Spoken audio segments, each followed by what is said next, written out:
It's time to start Dishin Days with your hosts Tony Moore, Michael Mattis, Justin Lee Hareld, and Araceli Aviles. And now, let's dish. Hello, everybody. Happy Sunday. Welcome to Dishin Days, where we're serving up a full dish of this week's episodes of Peacock's exclusive #1 award-winning hit soap opera, Days of Our Lives. And if you haven't already, make sure you like us and follow us on all social media platforms. We are Dishin Days Show on Facebook and Dishin Days on Instagram, Twitter, X, and Threads. Also, if you haven't already, make sure you subscribe to our YouTube channel. Since you're watching us live and in living color, you should hit that subscribe button or that bell notification. That way you'll never miss when we're going live or when we've uploaded a brand new video. And in case you don't know, we just started a members only channel, which is directed through this channel. So if you haven't joined yet, make sure you do. For the link, check out our Instagram and social medias. Also, you can find us on your favorite podcast station. We're on Apple Podcasts, Google Podcasts, Spotify, and iHeartRadio. Just type in Dishin Days to take us along while you're stuck in traffic or while you're pumping iron, or if you are taking a stroll in Portugal. We'll be there to serve up the full dish of all the stunt shows and shenanigans that happened in Salem this week. When you've had enough of America and you decide to defect to Portugal, you still want to listen to us. You still want to listen to us of all people. Well, that was directed towards a person in particular, and he knows who he is. Well, I mean, I'm sure he doesn't mind. It's Tom Early who does the production design over there. Right. He was like, he messaged me last week and was like, I'm walking through Lisbon listening to the podcast. And I was like, I missed that. Well, thank you. I'm glad you're checking us out. We always appreciate his support. Yes. He's probably listening to us now. I kept up with you guys when I was in Paris. Oh, we know you did. We know you did. We saw you in the chat. There was no missing that. Also, make sure you show some love to our former co-host at My Chocolate Twin, Mr. James Lott Jr., who is serving up a few dishes of his own. Check out JLJ Media, where he has a recap of Bold and the Beautiful, Young and the Restless, and General Hospital, along with some original audio dramas, because James Lott Jr. is the oldest person I know who remembered when Lincoln took a photo for the penny. That just says how old he is. Mm-hmm. I like all my older friends, especially James. They have wisdom. Yes, James does have a lot of wisdom. Mm-hmm. He does. All right. Wait, was that all the church announcements? Yeah. That was it. Okay, yeah. And if you're watching us live, make sure you are commenting. We are checking the chats, and we'll feature you, and it's going to be great. But before we start Dishin Days, we have some very special guests joining us. Our guests today star in this horror comedy called Brand New Cadillac about a mother-daughter duo who embarks on a 5-day killing spree. Take a look. Michael Mattis, isn't that you that's supposed to, like, Yep. If I say take a look, it's like...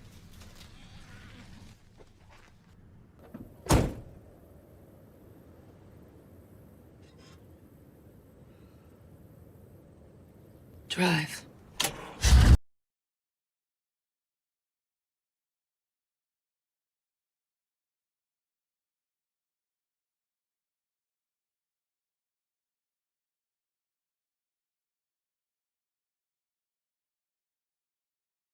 Myself last night?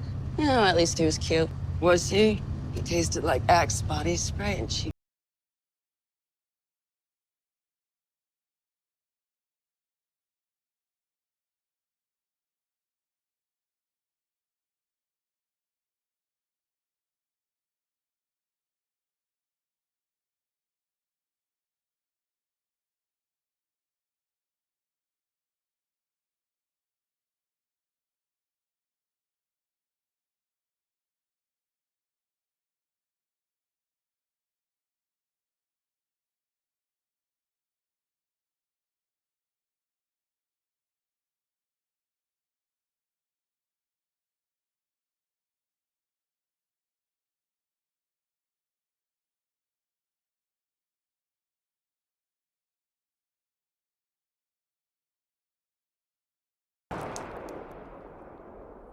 What the fuck is wrong with your generation?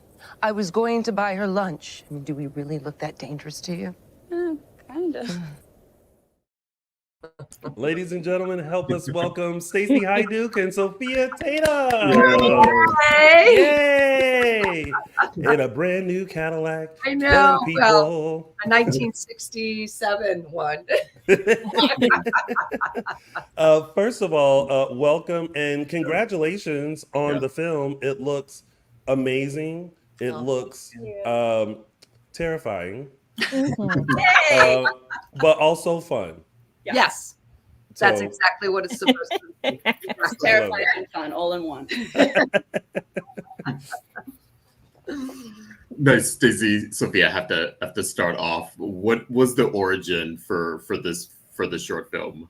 How did it all come together? We know it's a family affair, but how did family affair? And I mean, we basically started off with doing photo shoots, and I said, wouldn't it be fun to do a road trip movie, you and I, and that would be great. Wouldn't it be fun? And then she's like, but it has to have blood, lots of blood. Yeah.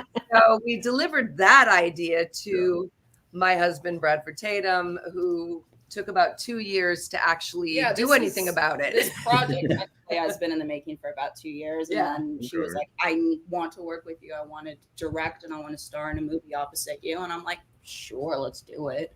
And then convincing my father took a lot of pressure and time. And finally he did. He did. And that's what came out of it. Did this horror road trip comedy thingamabob. And yeah. It looked, I mean, now I famously once told a director friend of mine, I will do all the things with the blood as long as you don't make me go upstairs, because the bad things happen upstairs. I famously told him that, and he's like, okay, you're good. But this about looking at this trailer, I'm like, okay, this I could get behind. There's daylight. There's nothing. There's something about the tonal shift of it being done in broad daylight that I'm like, okay, I can watch this safely. Yes. Was that purposeful in doing that concept? Yes. Yeah. Well, we really wanted to showcase a different type of vampire lore in that sense, because like normally vampires are hidden in dark and shadows, but Lana has adapted throughout the years with her clan and whatnot to be able to survive during the daylight. And I don't think we've seen a lot of vampire pictures where you can have something with super bright color. And I think we just wanted to have a switch up of that and keeping the insides dark and mysterious and then the outsides bright and kind of representing what we are as individuals, and like Lana specifically to the world, like what she perceives as is very like in control. Everything has its characteristic. It's bright, nothing creepy here. But then inside, there's a lot of dark and chaos going on inside of her. So that was kind of our switch up for that. Yeah. How did you guys manage to balance? And full disclosure to everybody watching, I've already seen it, and I don't know if you've made changes since we've seen it or whatever. But no, it's all the same.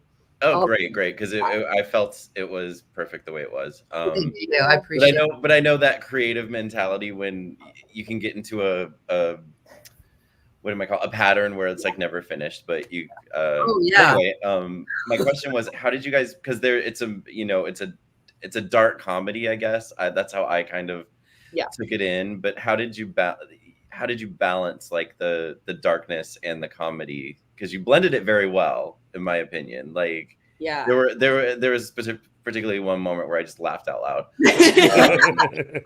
For like a horror. For people too, is like it's a sense. There's a sense of humor. I mean, it's humor too.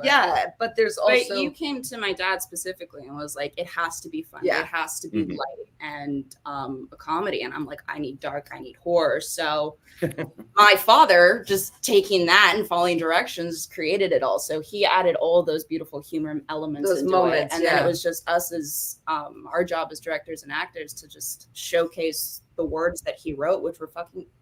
Part of my language. It's fine. You can do that here.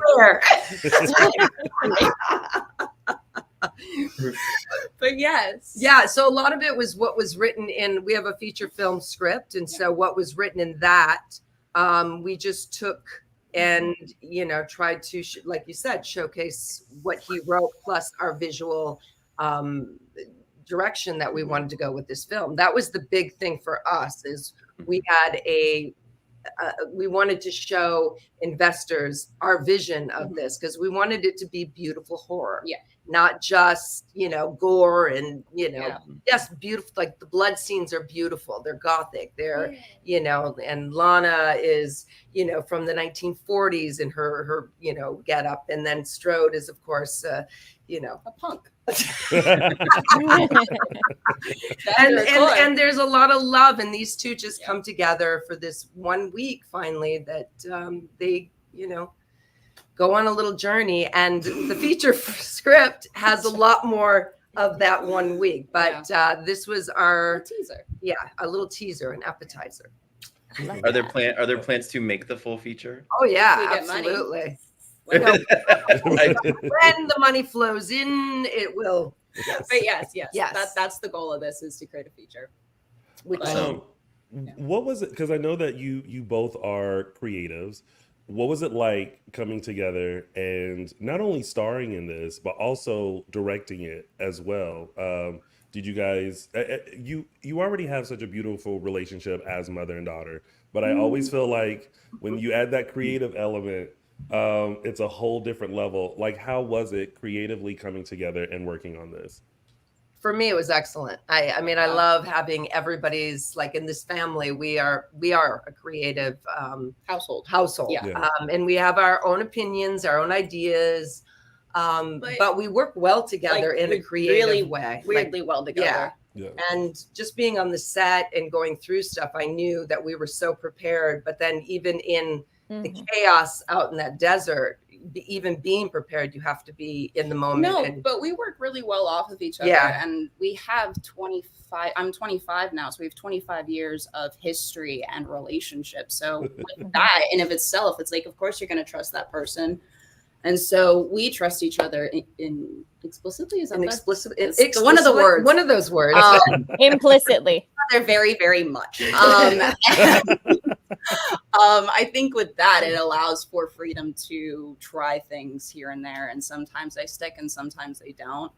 And also to have your voice heard, and as weird as an idea may be. And that our family is just really great at that, of just hearing everybody out, but then having very strong opinions. But she also knows like how to like handle, like, because I sometimes just have a vision in my head and then I can go, okay, I love that. But if we did this was all in the editing room. And thank God for her to like actually talk to the editor very clearly. I understand Stacy Haiduk language very I have my own language. And trademark.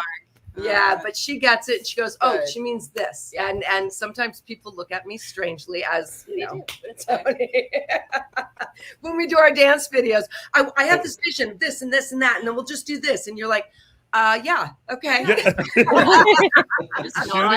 Shooting our dance videos are very much like that. Like I feel like you and I work well together. Like we get it. Yeah. We'll talk and catch up for 2 hours before we even learn a dance step. But once we do, it's like, okay, how about this? And then we do this. Okay, then how about this? And it all comes together. And it looks beautiful. Don't shoot it. Yeah.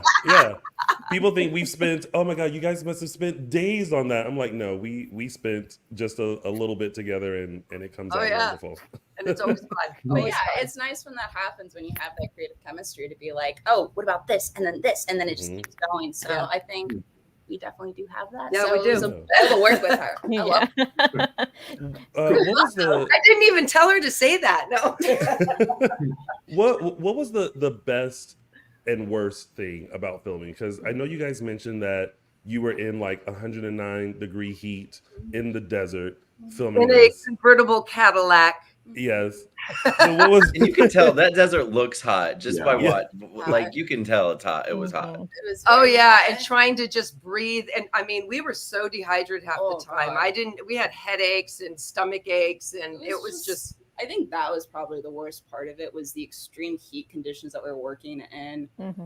And then also our Cadillac just breaking down every day to set, and you're just like, how are we going to get this car there?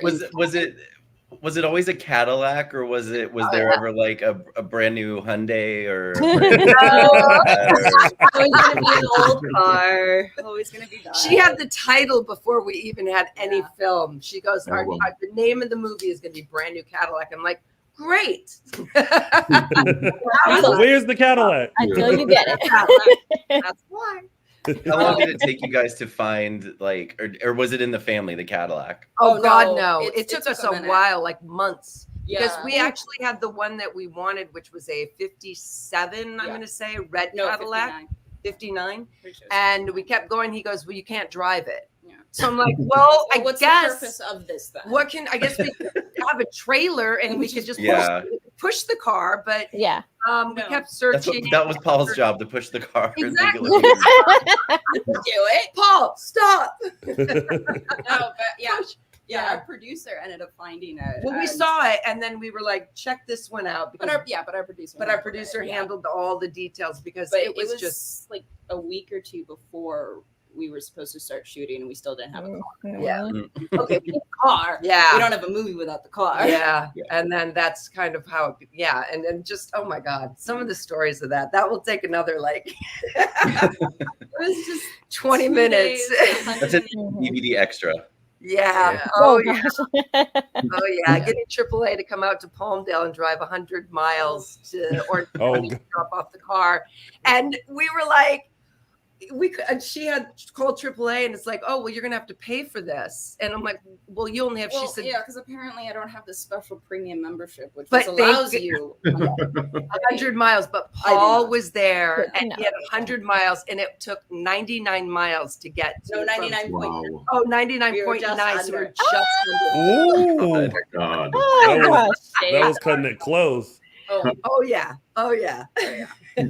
Speaking of trials and tribulations when you guys film, I'm curious, what did you, since you have such a great relationship, what did you learn new about each other during this process? How we handle stress.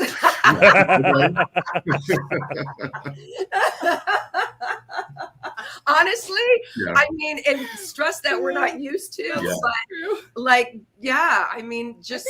We handled it fairly. I think we handled it pretty good. Yeah, we just were zombies half the time, and I felt we always cared about the crew. That was something we definitely cared about. We were like, "Are you guys okay?" She got all these like cold things to put around their necks, and made sure like, "Are you drinking enough water?" and all that. But we watching the tornadoes. Never saw a sand tornado before. Have you? Oh my gosh! Yeah, Dust Devil. Yes. I've never seen one before, but I was like, wow. Got a couple of destroyed a couple of our tents. Yeah. Oh dear. Yeah. But I think something I learned about you that was new was just your tenacity to get what you want. Like you don't stop until you get it, and I really respected that. Well, thank you. Because you were just like, no, we are going to get that shot. We're going to figure it out, and it's going to happen. And it's a great shot that made it into the movie. So I'm like, okay, Mama, you do that.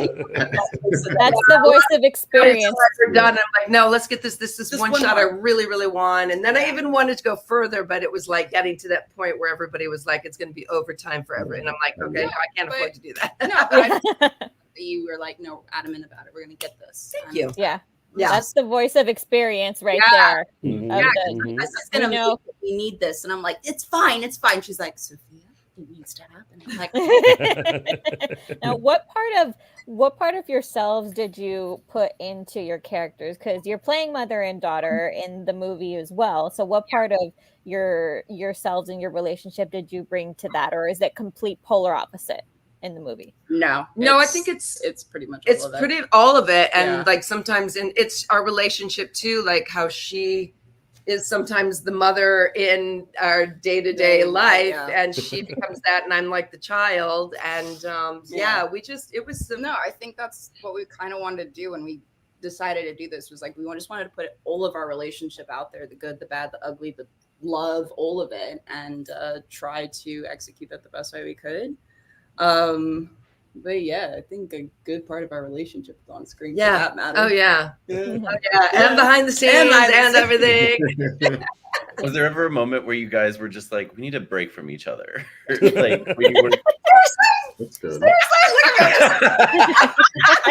He's like, No, I want to. No, Actually, no. There was never. we would a come moment. home and I would just like, do you want to have some?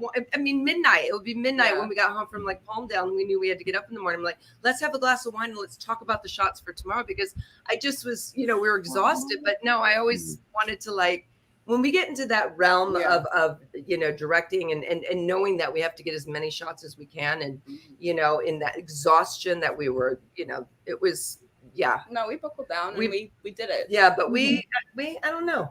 She's the one who always goes, Mom, I need a moment. But that's about it. I could be around her 24/7. You just have a tendency to like talk a lot about it, and your brain goes like 20,000 miles an hour. So it's trying to.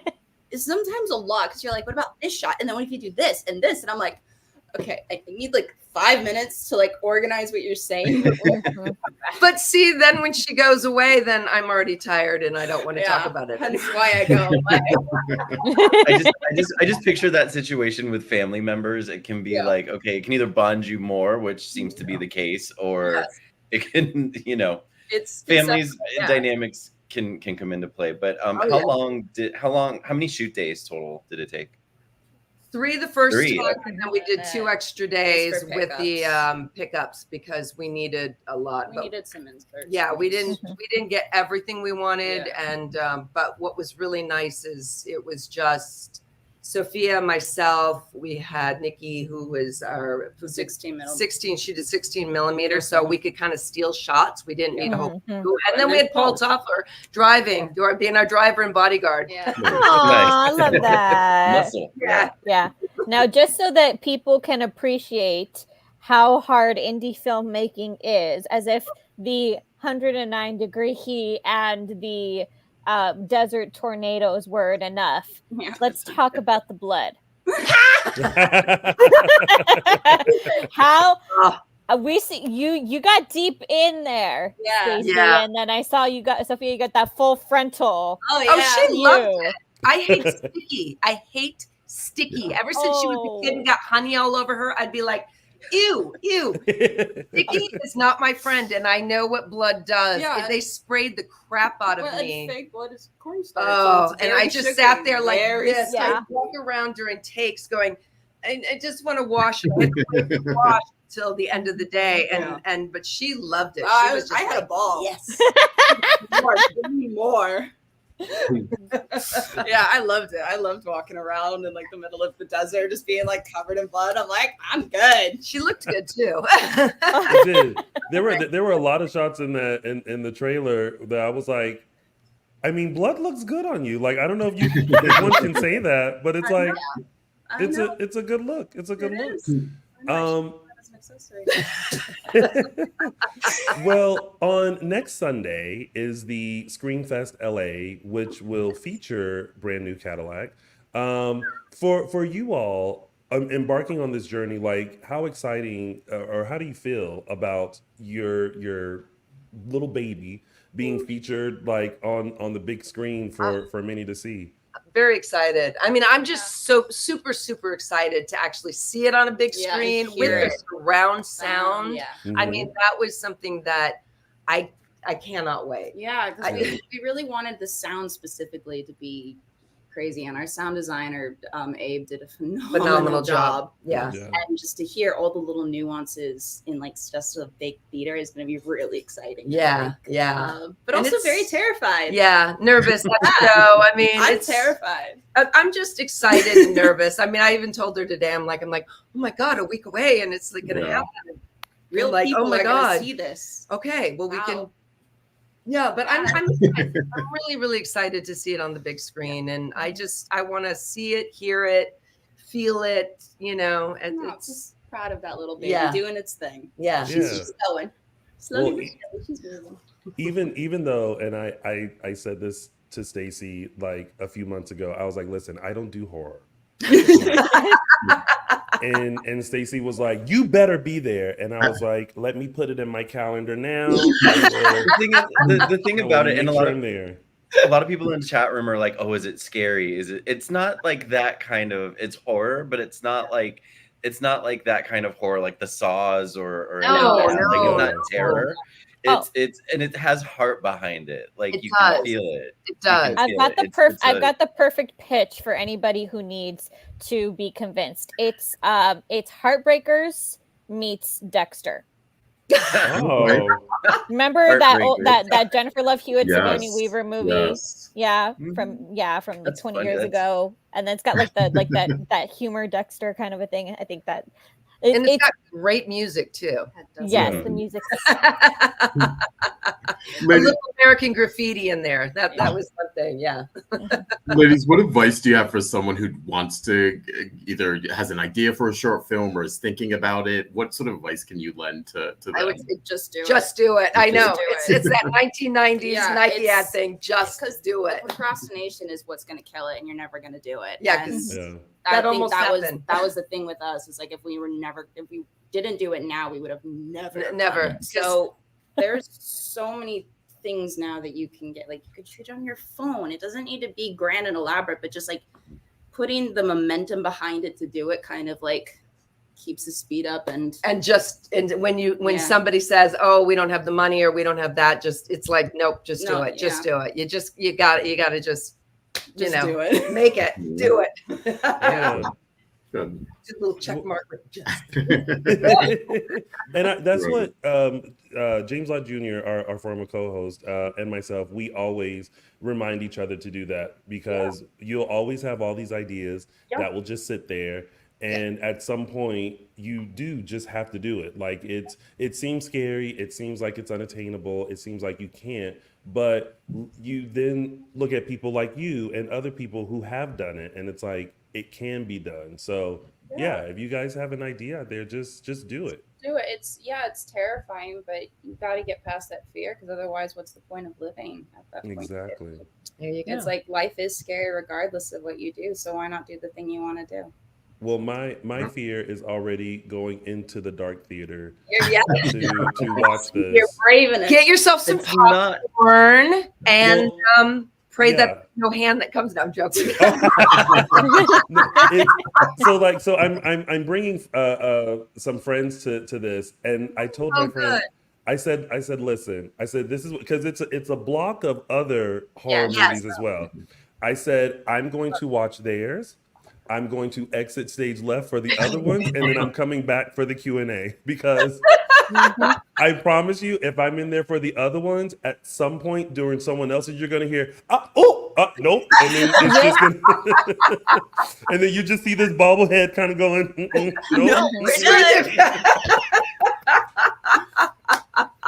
You just That see will be me. Tony's shadow ahead. Just- Shadow. Trying to figure out which way to exit. Going back. Well, if our lovely fans out there want to come out and show support, brand new Cadillac is showing at the ScreamFest LA October 13th, which is next Sunday at 4:15 p.m. Pacific Standard Time at the TCL Chinese 6 Theater T1, and you can purchase your tickets at ScreamFestLA.com. So if you guys are in the area, near the area, come out and show support. The film is going to be amazing. You'll see some other films as well, and you'll get to tell Stacy and Sophia what a great job they did. Thank that's you my so plan. much. Are there any? I know you guys are doing the festival thing. Are there any plans to try to release it like online or anywhere? Right Not now, yet.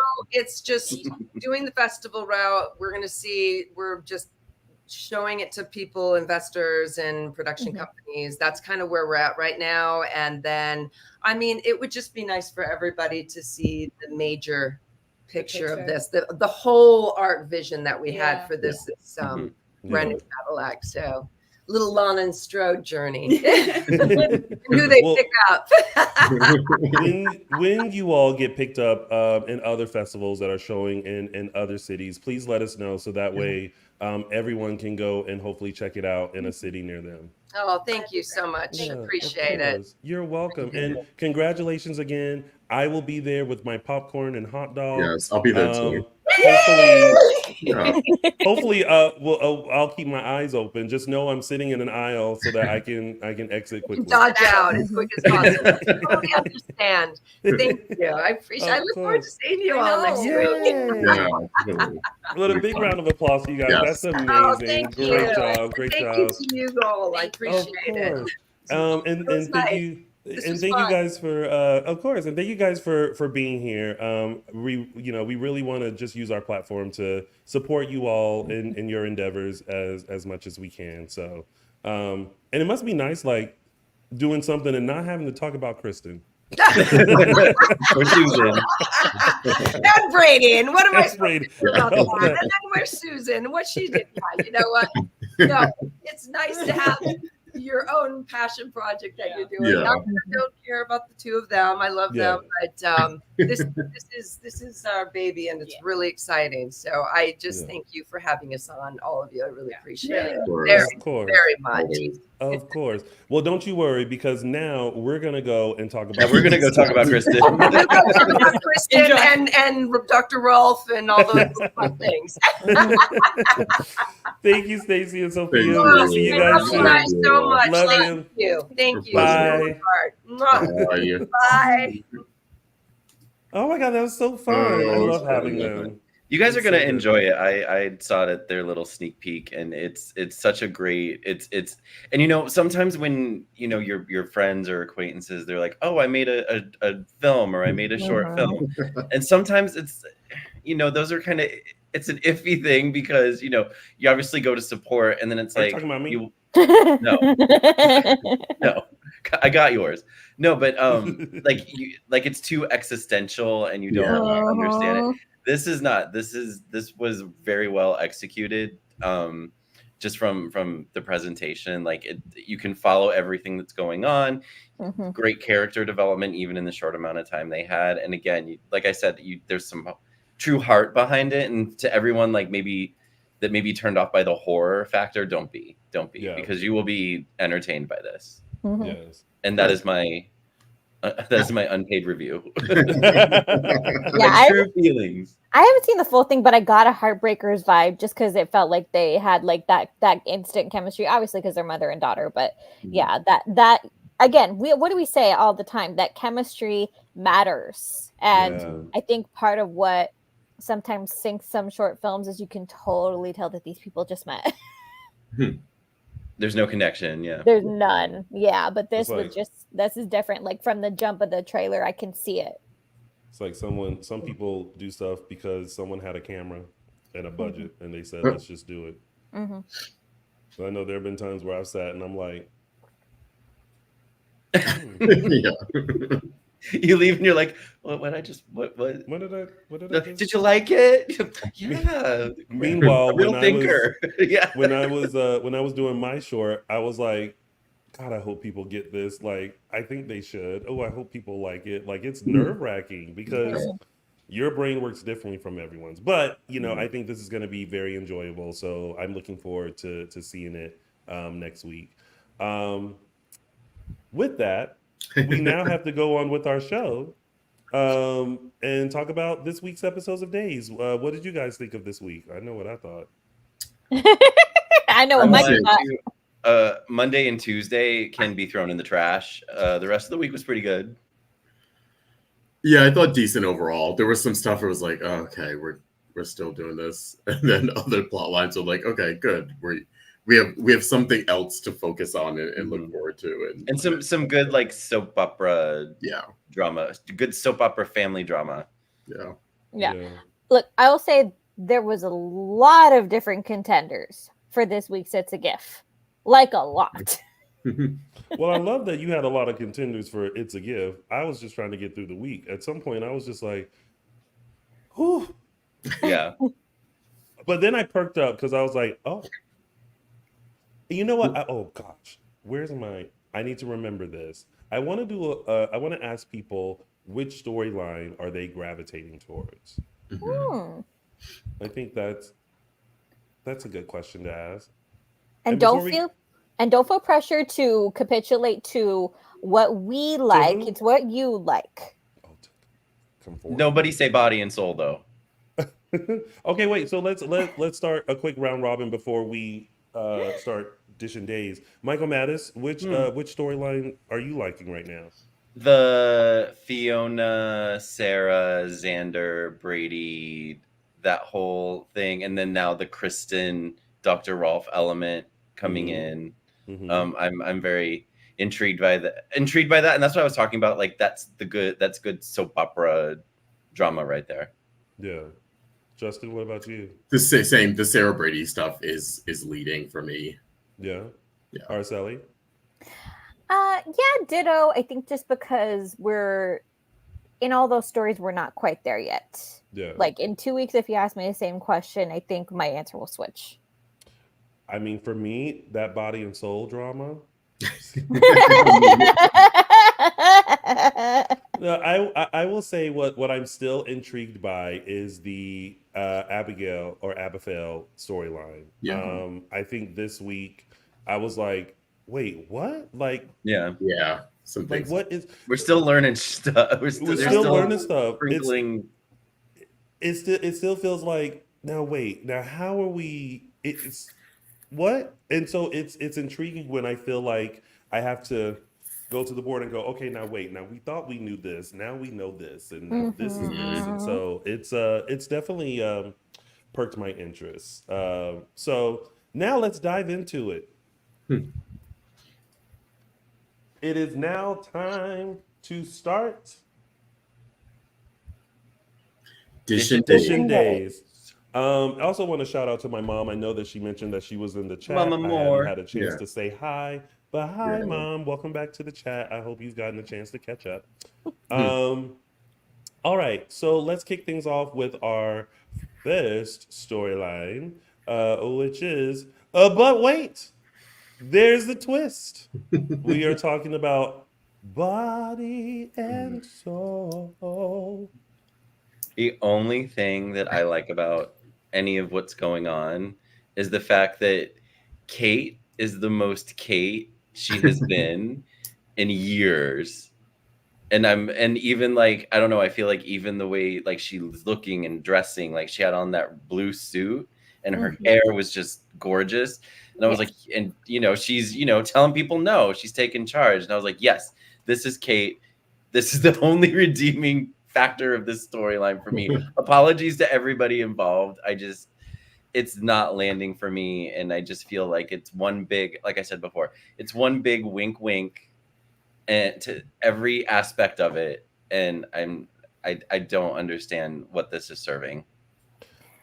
I still will say this. I think it would have landed a little better if the people that we already knew were not playing the roles. Do you know what I mean? Like, if they brought in like characters that were actors, like new. Yeah, for sure. Yeah, and like. And somehow still incorporate. And I know, like, thinking this way is budgets and stuff like that. Right. Anna Amos says maybe I'm losing interest because I'm confused. Because it's like you now have to switch your mind to thinking I'm watching Deidre Hall not as Marlena but as Hattie, who's playing.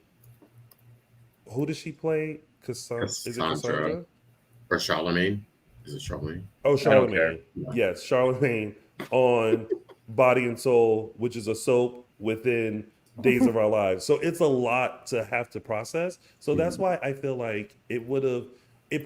I think we would be more intrigued by it if somehow they incorporated the people that we know of Salem, but with other Salemites who are in the show. And somehow like integrated their storylines while we're watching like scenes happen and being shot and stuff like that. I still find it somewhat intriguing still, but it's still kind of like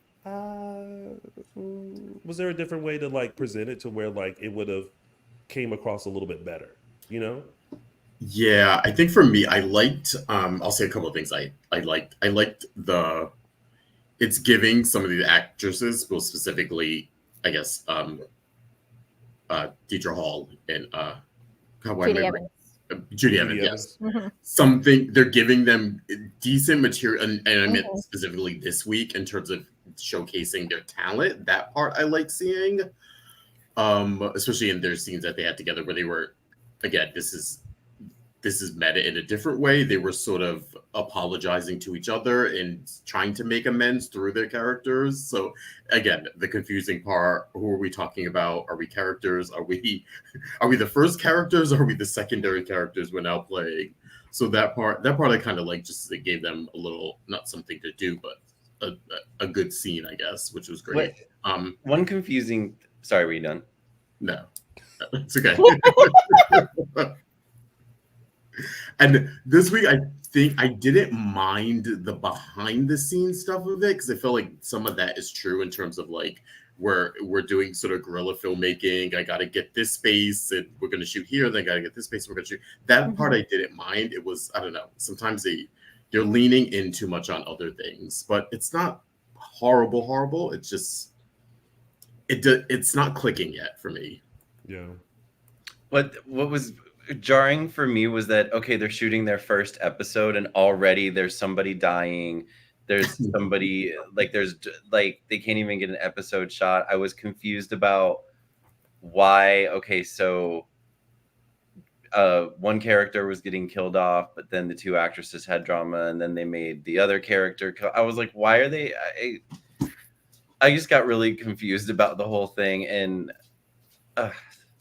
well, keep in mind, I found this begonia that I was like, no, throw it out. Oh, throw it out. Throw it out. Throw it all out. Just throw it all out. I'm done. When two things. One, remember, Body and Soul already, like, to Salem has existed. Yeah. Oh, true. And they're just kind of like picking up it's already established wherever they left off. I think making, reminding us of that at some point would have been great. But you're not gonna die. I found this. I said, now wait a minute. we did this orchid story. I remember this. I'm like, is Kristen now gonna they're come in using and storylines from the show we're watching on the show that they're filming. Isn't that fun, guys? I just think that I still think watching this and hearing like the two main actresses go at it and Abe and Kate as producers talking about stuff, I'm like, there is some tea here. There is some underlining tea. Which show is it from? Is it generalized? Is it specific? There is some TEA happening. And where's the memoir? I need someone to write their memoir about being on a soap and how it was, so I can be like the people of the help and being like, oh, it's about you. Crystal Chappelle wrote a book. Yeah. Oh, did she? She wrote a book. All right. She spilled some good tea. Well, not good tea, but there was some like, whoa. There was some interesting tea. Yeah. We should have go look it up. We're not going to tell you. Go look it up. When we started this storyline, we should have all held up pink pages. The other thing that I was just like, throw it out. When Seth Burns agreed to it, but he had one condition. And I was like, if his ass is going to be on the show now, like he wanted a role. And they're like, meet Dr. Blake Lamore. I was like, oh my God. No. WWJTS. Now they're bringing in, now it's a wink wink to Friends when Joey was on Days. What would Joey Tribbiani say? Oh my God, how you doing? That's what he would say. Where's my sandwiches? Is what he would say.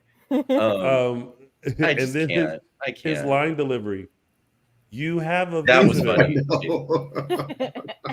That was funny. I want to say thank you for taking this, for acting as Seth and then acting as Seth acting. Yeah. And making it not so great. That was a great character choice. Yeah. I loved it. I don't know. I think this will just, I don't know how long it's gonna go. I don't know, what other things are gonna stir up besides what we're about to talk about. But yeah, I feel like it was a good idea. I feel like it was something we were all kind of, giggly about when we were first introduced to it. Mm-hmm. And then when they decided to make it, it's like, I have two schools of thoughts on this, and again, this is just because I know nothing about what about the writers' room and their motivations in this, so this is just me spitting out a theory. Knowing what we know now, unfortunately, my theory could be that they were trying to give Deidre Hall some different work while Drake Mamore, Drake Hogestyn, was going through treatment, which we now know he was. So that's my theory. I could be completely wrong. but The other imagine, thing is that things have to be when things are unexpectedly successful, you think, oh, let's go run with that. But then there's such a thing as too much. Yeah. but see, I don't. #Leo. I don't know about the theory of like what Drake was going through. And it's like we have to give Deidre something because it's kind of like, did that something have to be a whole show within a show that now involves all these different couldn't it Just a theory. couldn't she have like, I don't know, just been there for Brady more or like been integrated? They could have just into written her into another what was storyline. already, or tried Yeah. to fit her in to stuff. I mean, that's she already was going. at the tail end of the week. Yes. And I Yeah. mean, we just could have saw more of that in the Yeah. beginning of the week. I also still feel like if we still had Beyond Salem, we would have branched off from this and just saw 5 episodes of all of this, and then back to the main show, and then what storylines came from this. Like, for example, this whole thing with Johnny being jealous of Alex and Chanel, which I'm still kind of like, there's nothing for you to be jealous about. She's never showed interest in Alex. But they slept together. I understand his jealousy I completely. mean, and so does Paulina. But you ain't had this concern all these other times. Well, he explained it. He said he didn't feel that way until he saw them together, touching each other, being being in an intimate setting. Even he explained, he's like, I didn't know I had those feelings until you may not know you have feelings about something until you see it, or you're in a situation with whatever the situation is, whatever it's present. You know what I mean? It's hard to explain. I understood John. Did he execute very well? No, he didn't react very well. But because she was like, no, like no fun times tonight. Yeah, I mean, I don't know. I think I'm like Chanel. I'm like, I don't get what his problem is. Like, I also think she could be a little bit more sensitive to that. Like, you are like yeah, you may be annoyed that your husband's jealous, but also like, I mean, You did. She goes a little overboard in her anger sometimes. It's like, it's not that, address it, but like, understand.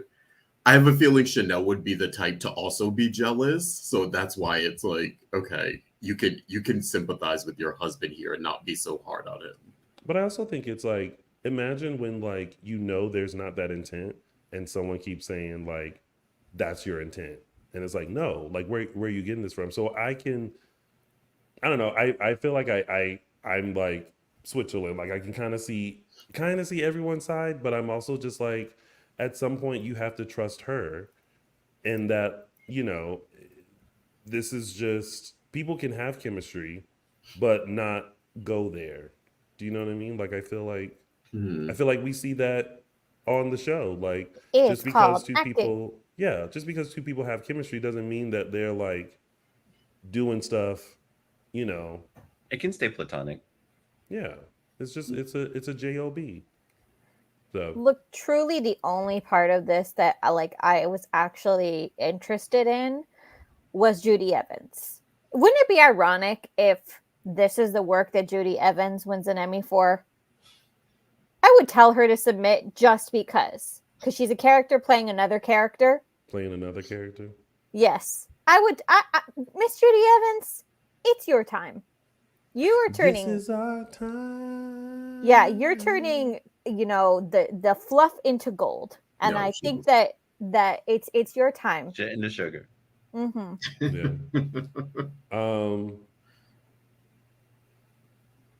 I also find it interesting that like Johnny's being all upset about Alex and Chanel. Meanwhile, Stephanie and Alex have their thing going. So it's just kind of like, Oh my God. I kind Alex of ain't see worried where about it's. Chanel. Well, now I can see where this is probably going to go. You can't Chanel's probably is like, I'm like, are you really gonna start? Are they gonna make Chanel start being jealous of Alex and Stephanie if she sees Alex and Stephanie? I hope not. Because Lord. because she and Alex came to terms, whatever, and then when he turned around and left, there was that they held on Chanel for a minute, and I was just like, oh Lord, and she was like, maybe after they made up, she was starting to think like, oh, maybe I do have a little bit of a, boner for this guy.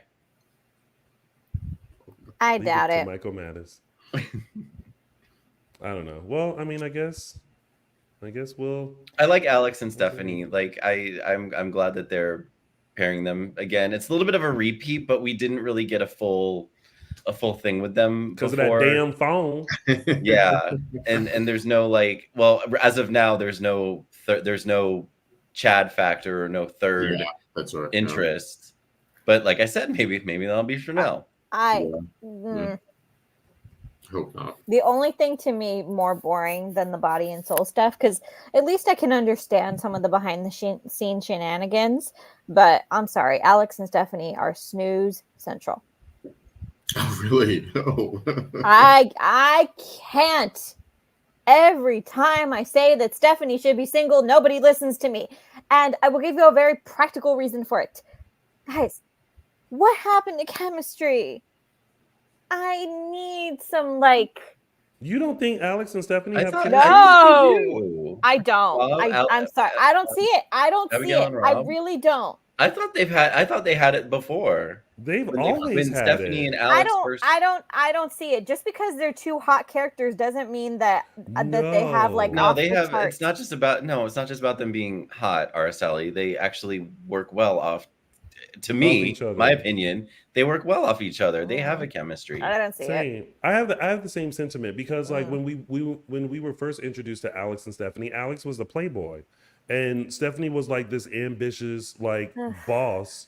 And I feel like now that Alex has had growth and he's kind of out of that playboy phase, and he had we've seen his ambition and how he works and stuff like that. I feel like the two come together now almost even stronger with their chemistry. I feel like it's one of those things where you think that two puzzle pieces look like they fit together and so they should fit together, but then when you try to put them together, you're like, I'm gonna make them fit. I don't like it. I've never liked it. I don't like Alex, period. I've never liked him as a character, period. That's what it is. Yeah. You don't like Alex. I just don't like him. I don't. Who hurt you? I don't like him. I don't.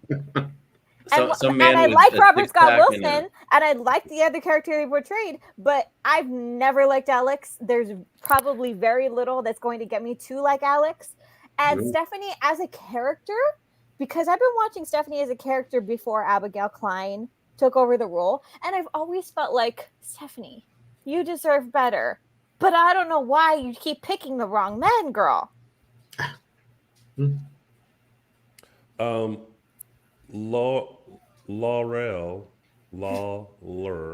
Lawler CL says, do a poll. What's the poll? Oh, is the poll, do Alex and Stephanie have chemistry? Is that the poll? I really need to be writing these down. I mean, that's a good poll to have. If you guys, again, everybody I'll do can it. put in their input.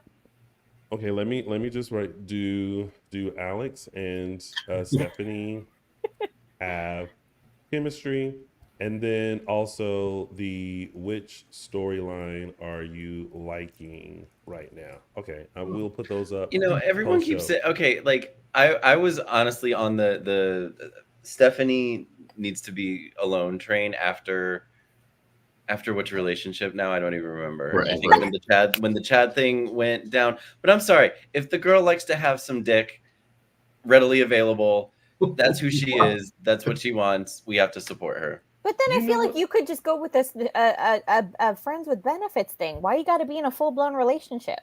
That's just her. She wants to see his peacock. His peacock. That's its that was own a cackle, Araceli. just because the way Tony did it, I'm just like, that's its own meme in itself. Anyway, I think Stephanie is just that woman that just crave. You know, it's not wrong. We see it from the outside that, like, girl, learn to be with yourself, and I don't think I don't think she is that person who needs a man. I think she's just unlucky in love, which sucks. But this being, the age of chemistry and casting, guys, you can find her someone which she has mad chemistry with. Come on, give a girl a little something to work with. I mean, I think she works well with Alex. I know, I do too.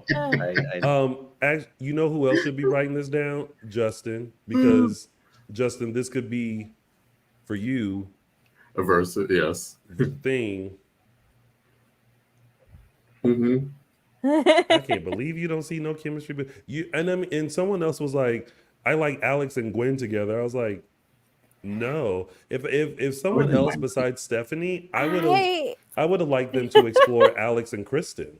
I thought they did have chemistry. Yeah.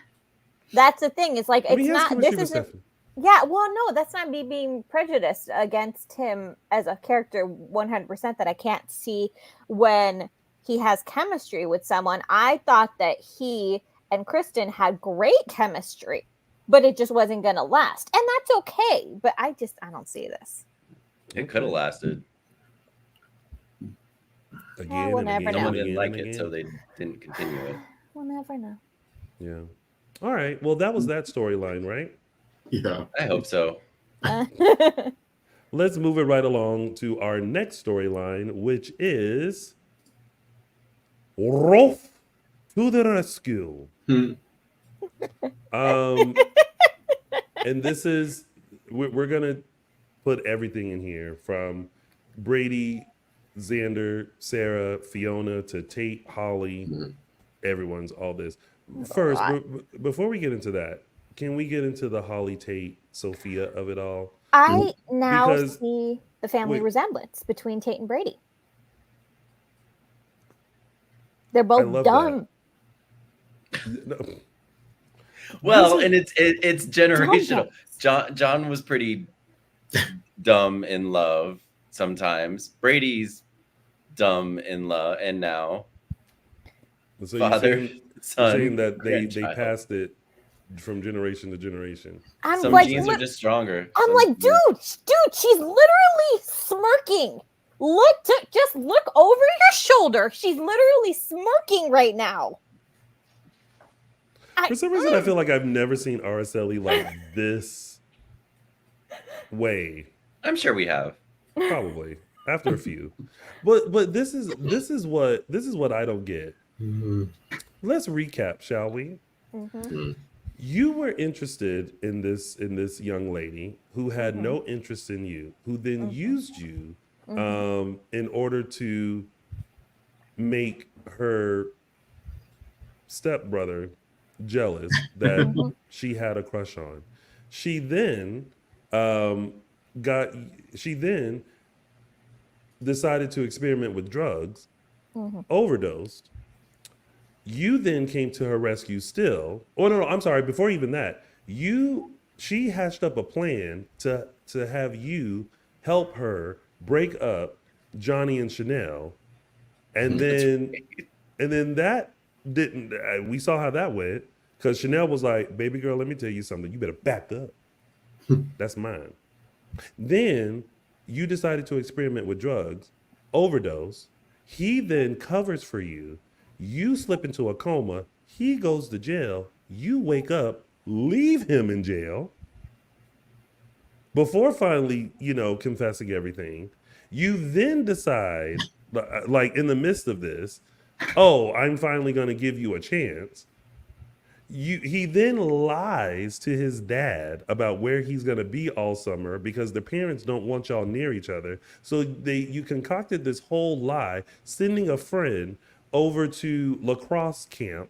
Meanwhile, you're on Smith Island and you're coming to visit in between your shifts.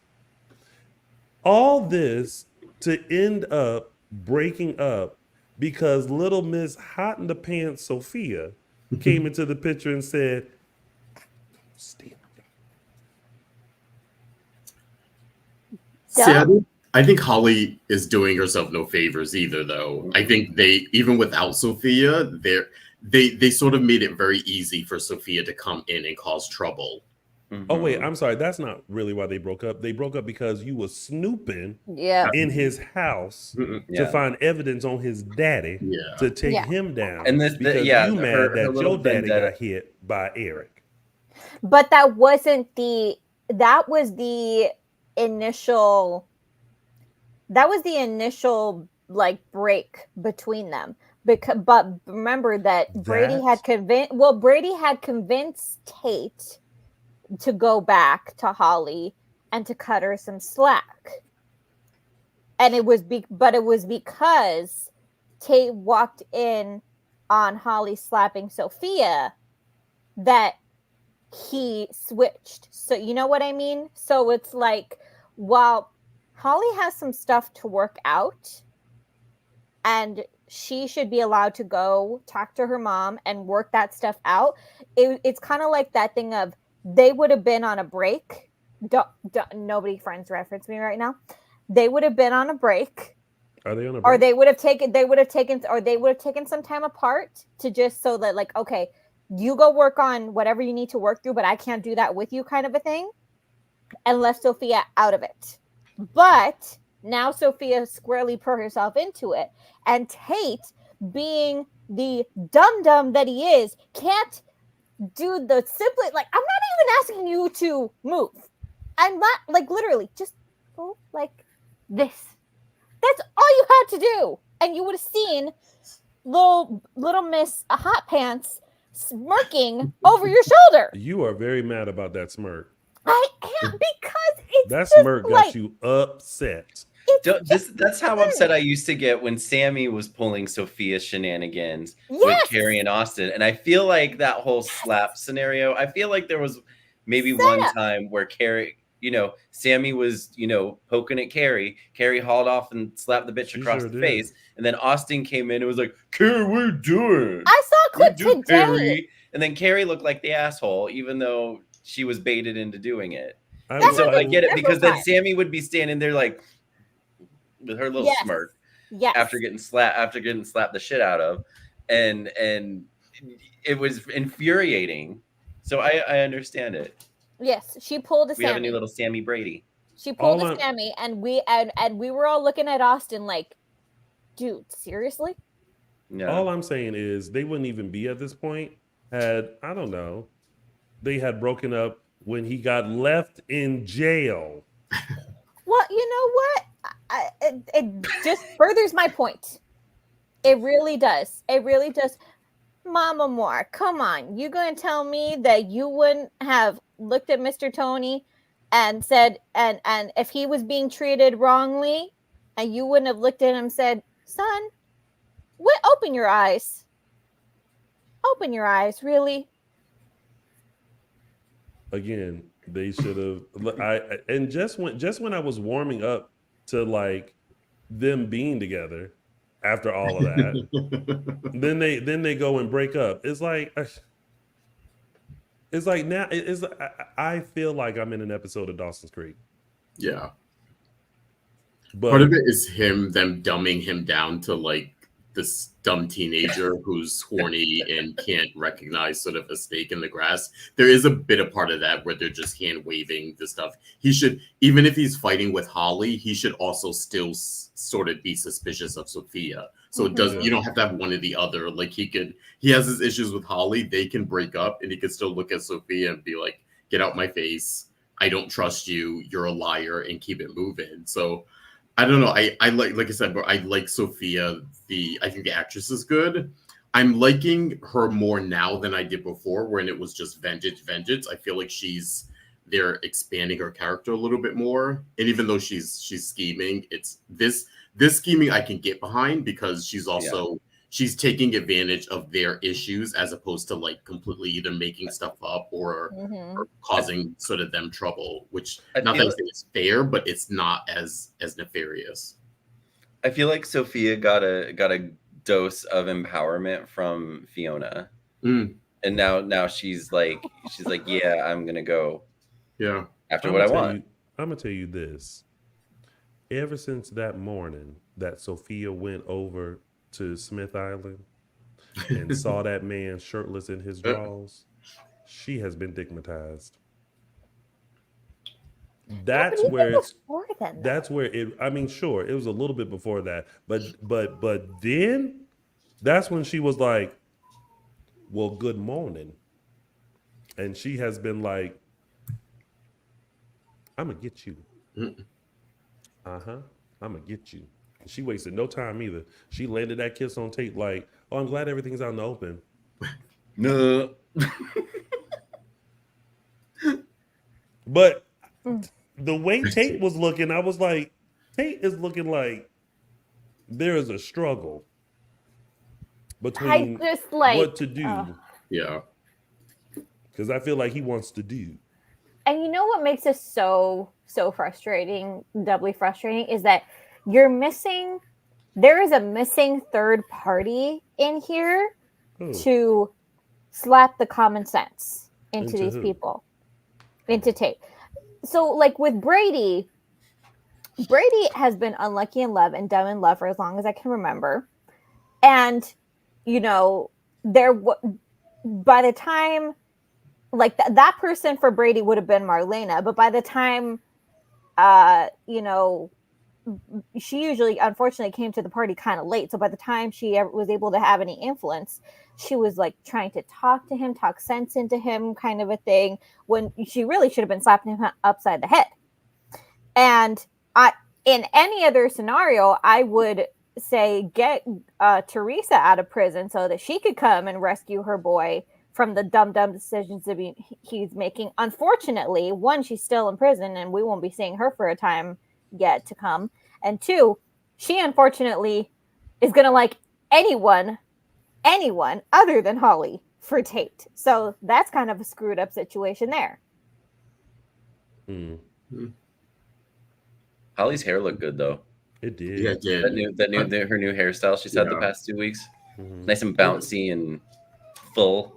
Yeah, she's had some cute. It makes her look more mature, I think. Yeah.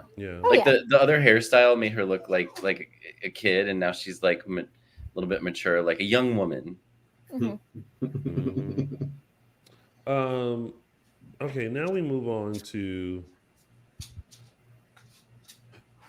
Brady and them. Your sigh says so much. Well, I just want to be like Xander, baby. Sit down. I'm gonna let go of my vendetta on Brady because I don't want to go to jail. I gotta be there for Sarah and my baby. Instead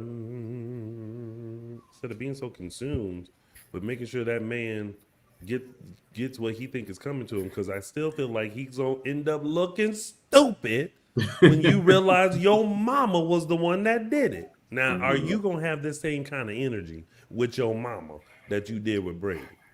No. You gonna take a bat and want to break her legs? Or you gonna get AAA Alcohol Anonymous, AAA man to come and be like, "Hi, notice you need to go to AAA, sight, and then like prick her so she could be like, oh, like, are you gonna keep that same energy?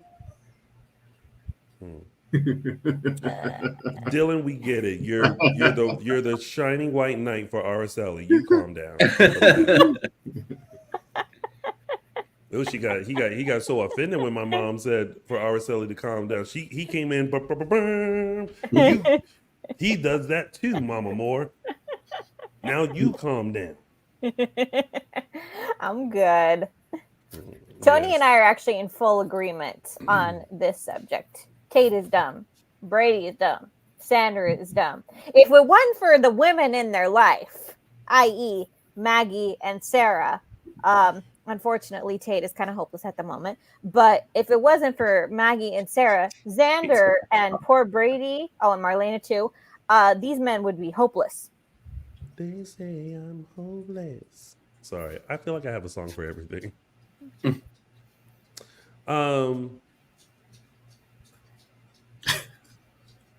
Now enter from the rubbles of the Demera tunnels.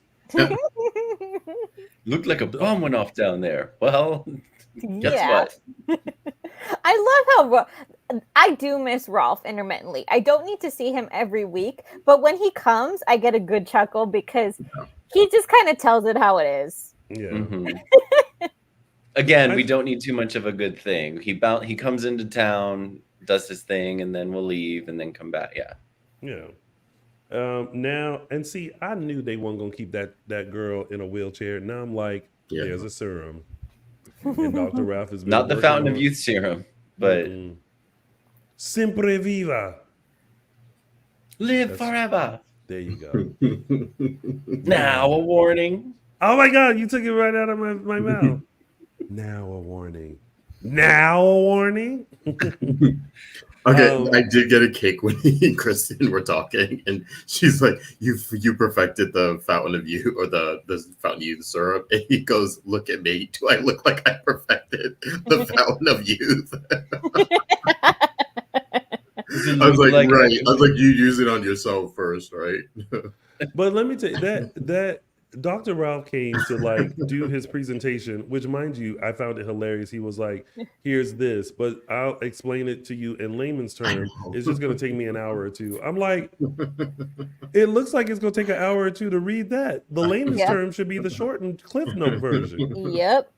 But he doesn't even have the serum for the spine. And Kristen is already up in Xander's face like, you want Sarah to walk again? I can help you with that if you promise to set Brady free.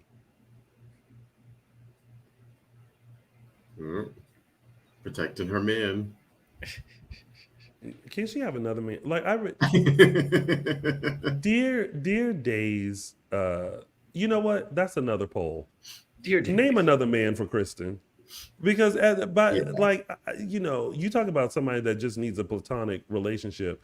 That just, I care for Brady. We share a child together. But no, we tied. You know what? We tied. We's tied. We are tied. Name another man for Kristen. Jesus. Yeah, I wish they were more subtle about this. Like it could just be her, or it could be like even Rachel coming to her and asking her for help or something like that, or her feeling conflicted about it. And don't even, like, then we had the scene with Brady sort of admitting the feelings for Kristen are still there. And it's like, okay, like we could have eventually got to that. Just keep it platonic for now. And then maybe she sees her in a different light because she kind of came to his rescue this whole time. And they're laying it on a little heavy.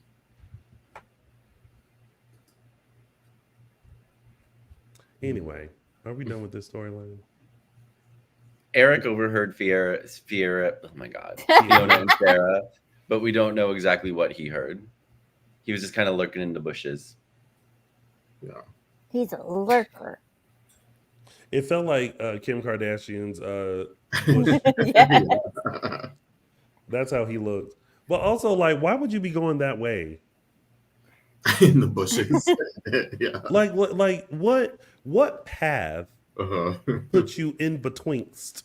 all we need the a map of bushes. Salem to see like where people are. We still don't know like the road that the car crash happened on, like where they were going to the hospital or they were going somewhere. Like, how did that happen that they were? Yes. I don't think we ever figured that out. One of Days' great mysteries. It's a crazy town.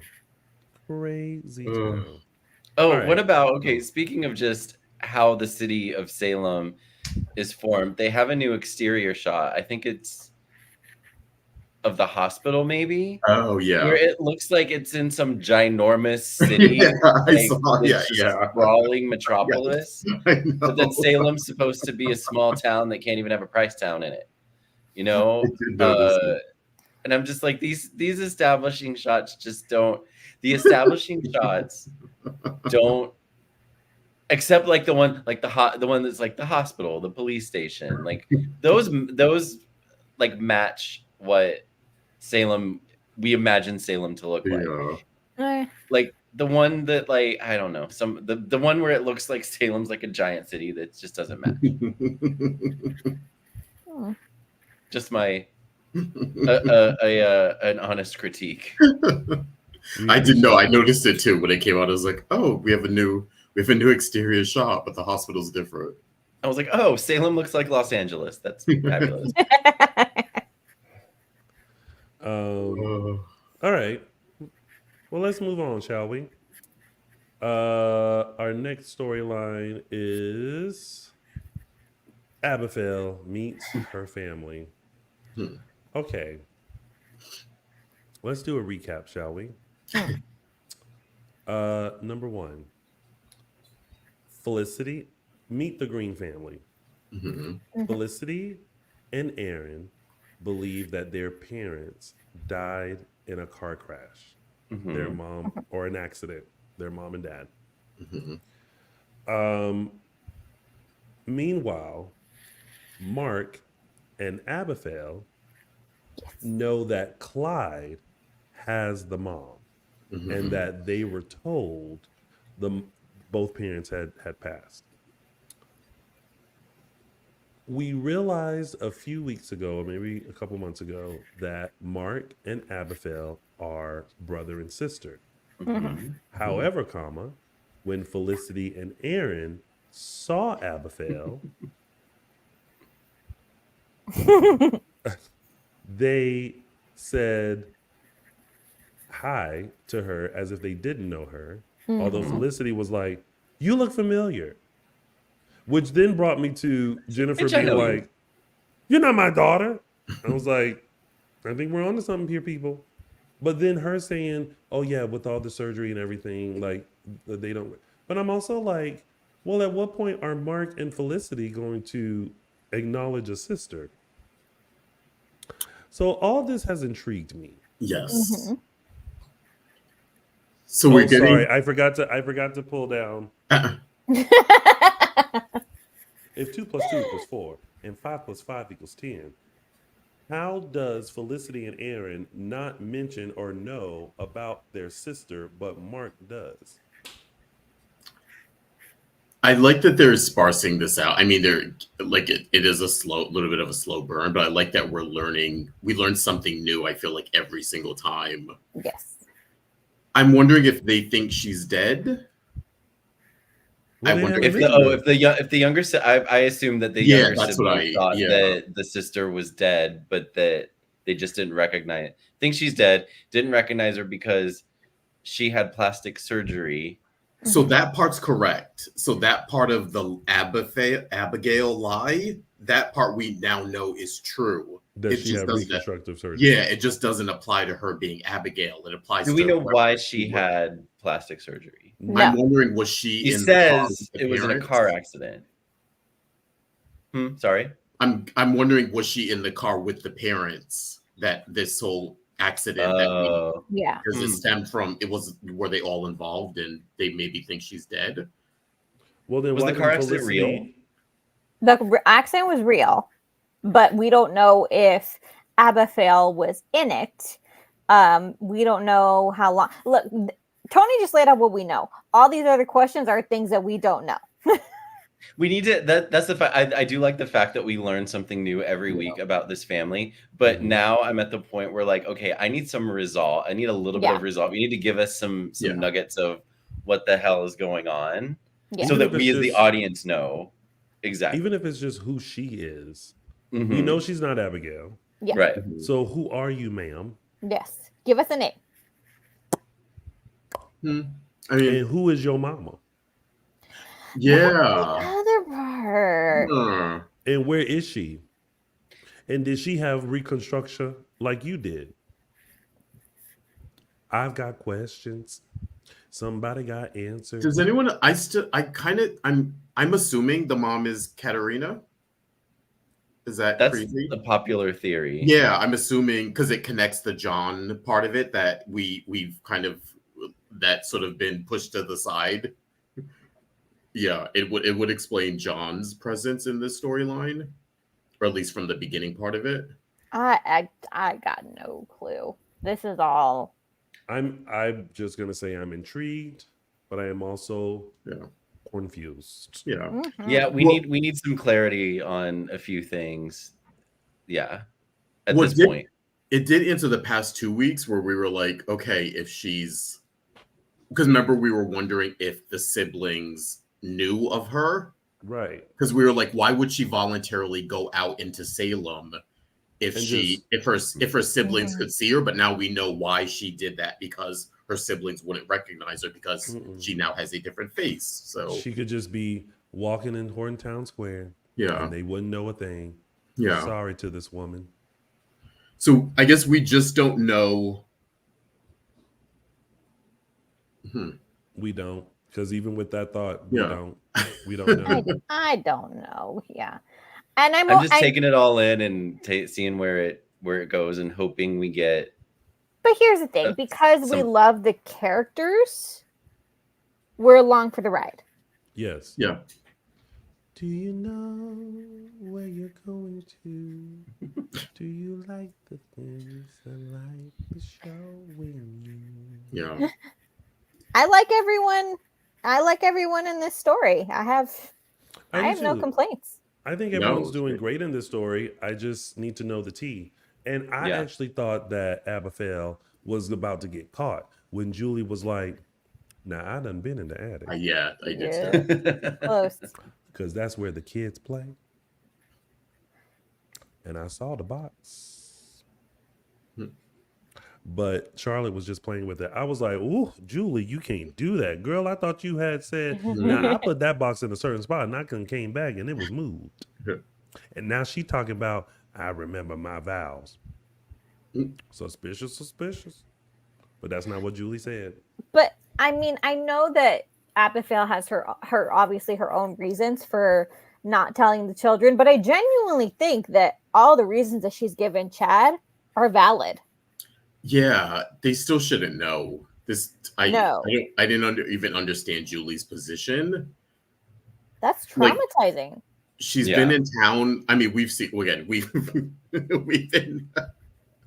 The character's been around for 18 years, but apparently she's only been in Salem for. If you discount the CCTV footage of it, the character's only been in town for like 2 weeks, 3 weeks, maybe. It's like it's way too soon to be dragging the kids in. But now Julie done convinced Chad, and now she about to meet these children with no prep. It's gonna be like, your mama's alive. Charlotte gonna look at, you know what? We may actually hear Charlotte talk. Charlotte gonna look at her and go, "That's not my mommy." Thomas gonna be like, "Nah, player." Yeah, and they're gonna hit it. Is Charlotte gonna have the reaction that Jennifer did? Oh gosh, they'll probably that's give that traumatizing for everyone. Well, all right. Well, that was that. Right? Yeah. That was that. That's about it, yeah. We're on the ride. Still don't know shit. Still don't know nothing. Well, I guess we know a little more. Yeah. We know a little bit more, but it's still connecting the dots for sure. Well, with that, before we head into tidbits, just want to give you a tidbit of reminders. Please make sure you follow us on all social media platforms. We are Dishin Days Show on Facebook, Dishin Days on Instagram, Twitter, X, and Threads. Also, make sure you subscribe to our YouTube channel. And if you haven't joined our membership channel yet, make sure you do that. It's actually the same channel, except there's going to be very exclusive content, videos, and virtual events strictly for members only. So make sure you subscribe to our regular YouTube channel. That won't change. And then join our members only channel to get exclusive videos and content. That link is in our social media. Also, make sure you check us out on your favorite podcast stations. We are Apple Podcasts, Google Podcasts, Spotify, and iHeartRadio. Just find us, Dishin Days, and take us along with you. And also, show some love to JLJ Media on YouTube, our former co-host and my chocolate twin. Tell him that Dishin Days done sent you over here to look at all this stuff he got on his YouTube channel. And you can also find JLJ Media where all podcasts can be listened to. Moving on to our tidbit, which is only one, and we hope we say this right, which is cuckold agreement. Yep. Is this the same as a gentleman's agreement? Oh God. We had a gentleman's agreement.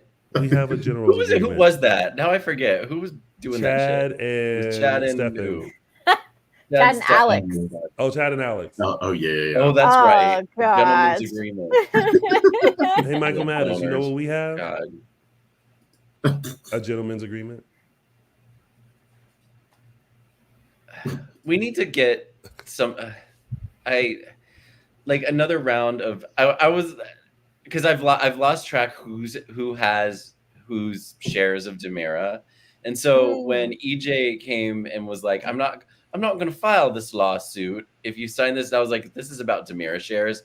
Throw it out. Throw it out. Like they keep going around and around with these two where it's just like an year-long pissing contest where one tries to one up the other one. But also, EJ, how you gonna sue him for defamation when it's true? I know. Yeah, exactly. No, and then Stefan just signed it. Stefan was like, well, I'm not going to file. Let him file the lawsuit. Like, it's like you use some fancy wording to make the statement not true, but what you had done is 100% true. If I was Stefan, I wouldn't have signed it and said, sue me. So then that way everyone can know what I said. How about that? He's really protecting Gabi. This is true. Was that okay? So I was like, that was the part that convinced him to sign, not the lawsuit, because he was like, "We'll fight it out in court." But when he said, "I'll expose," tell him that Gabi was hitting me up for making dick appointments with me, or trying to make dick appointments with me. You know, I didn't get. You know, I must have missed that because I was like, why would Stefan care if EJ went and said that? Now I see, protecting Gabi's honor. The honor that she has. For Gabi's honor. Sorry. Thinking it back to the 80s with She-Ra.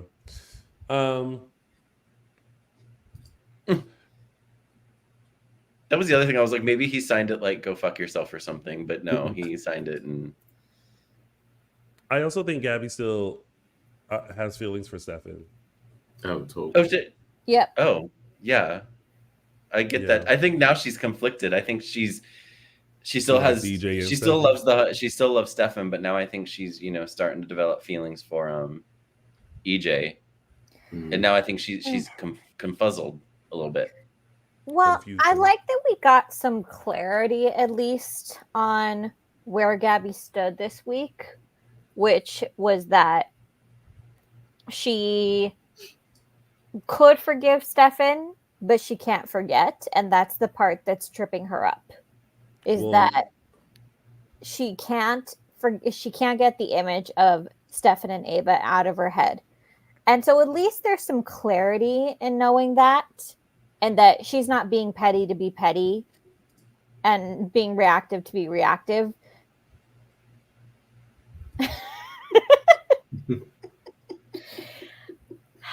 Anyway, Jeez, I'm in bed today. Yeah, I think also the monkey wrench is now Stefan saying I filed for divorce. I think it's because he just reached a moment where it's like, I'm tired of this. I'm not fighting. Is this what you want? I'm gonna give it to you. Yeah. And also That's what it finding is. out that even though they didn't sleep together twice, Gabby did want to. That part he didn't know. And so when EJ told her, it was like, oh, okay. Yeah. Like, let's wrap this up. Or, yeah. Somebody said EJ must have a magical penis. MP. Well, that reminds me of the song from the Braxtons. He must have a ding-a-ling of gold.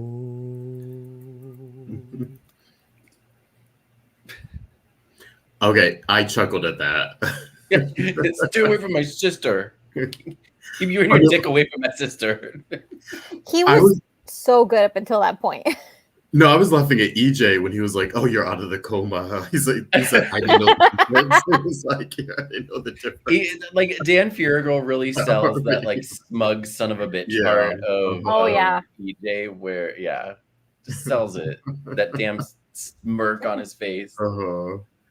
Yeah. But it was nice seeing Rafe and Gabby, and by extension, Galen and Cherry have some scenes together because they hadn't had a lot. Because Rafe's been in a coma. It's interesting with Rafe and Gabby. There's always a consistent like sibling relationships shown on screen with them. I've just always noticed that where like sometimes like sibling characters won't interact a lot, but with those two, it just seems like there's always that relationship being shown. So even back when Camila was playing Gabby. And I like that he didn't, like, he was shocked, obviously, that she slept with EJ, but he didn't chastise her. He didn't treat her like a kid, and he just straight out asked her, "Well, did it make you feel better?" And she's like, "No." Like, okay then, I don't need to say anything else. Quick shout out to JC, who I feel like a lot of people don't know, even though I've been doing this for 9 years, people don't know that like I have a podcast about Days of Our Lives. So I posted it today and he was just like stopping by to support. So I appreciate you. Hi, JC. You guys check him out. He has his own makeup line. So check him out and say hi. Thank you for stopping by, JC. Tune in to Days of Our Lives exclusively on Peacock. What? I did chuckle. Debbie Bright brought up the way he was walking around with the IV bag. He had to stay hydrated during his walk, y'all. You know what would have been hilarious? And if he didn't know that right upstairs, Body and Soul was filming. I thought maybe like, he would run into, then he would be like, "What the hell is this? What's going on? Marlena? That's gonna be it. What are y'all doing up here? You know it's coming. It's coming. No, so what? Rafe is Hey Rafe, we need a pop character. Can you play? Okay. Now somebody's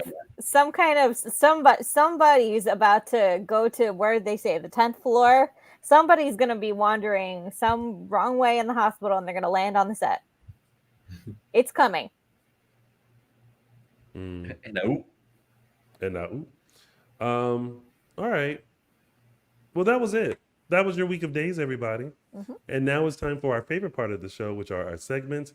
And we're going to start with mine, which is Tony's official 3 Snaps Award. Snap! Okay. Listen, my 3 Snaps Award goes to Miss Sophia, a.k.a. Madeline Kinks, I believe is how you pronounce her last name. Listen, she is giving Sammy vibes. She is giving I am digmatized. She is giving I have seen a sneak peek of the goods and I want what I want and I'm going to get it. And to that, I said, well, girl, go on and get it then. So my 3 Snaps Award goes to Miss Madeline Kinks, who I think I'm pronouncing that wrong, so somebody will correct me. Miss Sophia, who gets Tony's official 3 Snaps Award. Oh, snap! Go get your man, honey. Because listen, when he was doing them push-ups, I too was like, yeah. Shout out to Leo Howard because he does have body. All right, we took a moment for that. And now it's time for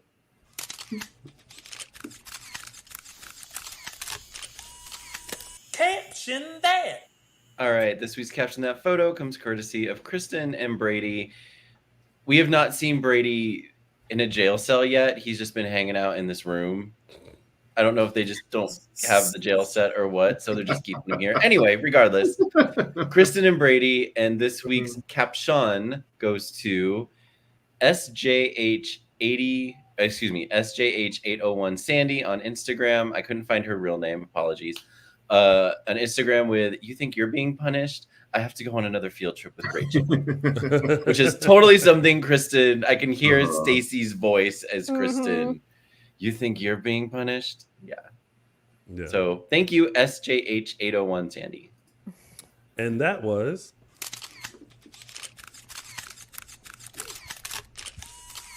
Caption That. And now it's time for Those were the days. All right, everyone, taking you back to September 30th, 2011. In this picture we have here, John is being arrested for embezzlement and security fraud. If you remember the storyline, this is at literally the opening of the Horton Town Square. This is when John and Marlena came back to the show. Remember, Deidre and Drake were gone for 2 years. This is, I believe, one of their first scenes back, the inauguration of the town square, and this is kicking off their brand new storyline back as John and Marlena. Yeah, eventually, of course, John was set up, I believe, by EJ, and was who's back there in the back? Yes, it was sort of yes. It was end up being exonerated with help of Rafe and Carrie. And once I saw, I was like, oh God, look how young everyone looks in this photo. But yeah, it was 14 years ago. I know, yeah. September 30th, 2011. When I don't look as young as I did 14 years ago. For embezzlement. I still look the same. It's the melanin. It's a beautiful thing. Wonderful. Siempre viva. And that has been Those Were the Days. And now it's time for It's a Gift. And this week's It's a Gift also goes to Miss Kristen DeMira. And what I will give to Michael Mattis as, this is my reaction to Body and Soul.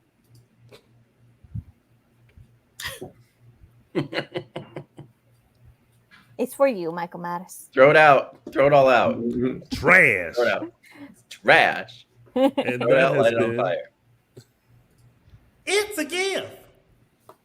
And now it's time for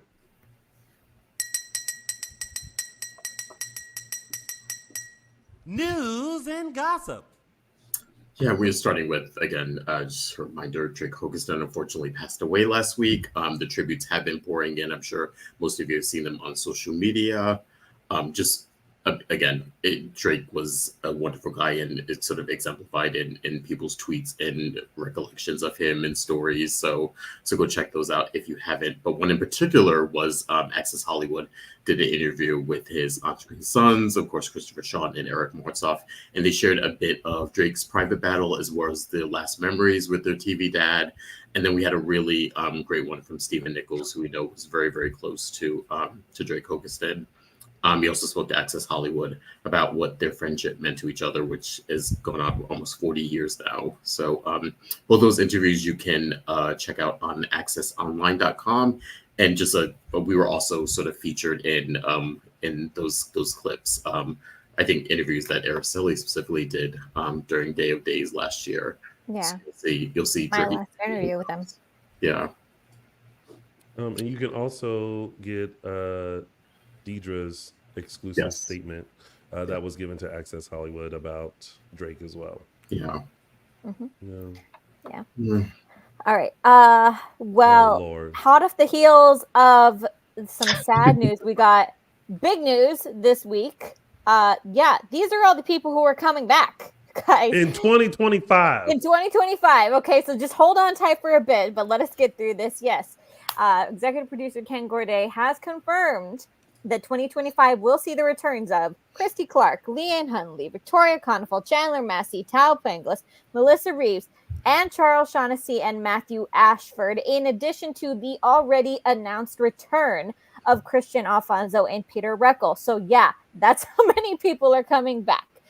Corday said in a statement, "We always love it when members of our beloved family return to Salem," adding, "Fans are really going to enjoy what we have in store beginning this fall and well into the new year." So hold on tight. They're filming now. They won't be back until next year. But this, again, these are people are coming back.